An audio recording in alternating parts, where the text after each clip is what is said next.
So one of the most interesting things in the communique was this language that said in future prices would be decisively set by market forces. What the party has said in the past is that market forces would have a, quote, basic role in setting prices. Now, this is potentially something that's very bad news for state companies.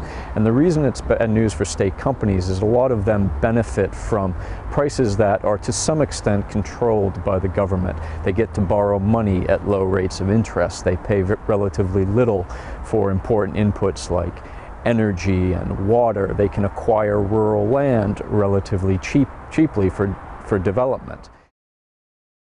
This won't end land grabs in China at all, but what it will do is reform some of the zoning definitions that were an opportunity for corruption in the past.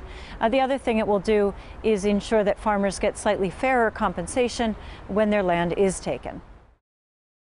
We saw very little in the communique that directly threaten the interest of state companies, which of course are a very powerful lobby here. So that was a disappointment to people.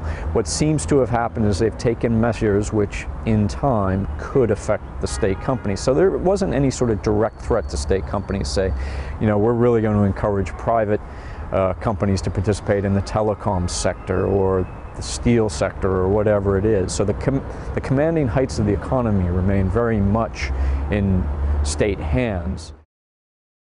For the first time, certainly in my memory, have a Chinese president who actually really has a gift for speaking. He speaks eloquently, he speaks off the cuff, he doesn't revert to a lot of the hollow, empty language that is so common amongst officials. As a good example of that, the National People's Congress is another event, annual event here, which can be quite turgid.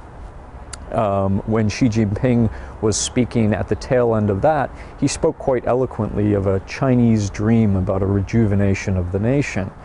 And, you know, that's the kind of rhetoric that you can imagine as an accomplished politician like Alex Salmond of Scotland or Barack Obama of the US reaching for. It's very, very uncommon to hear that from a Chinese politician.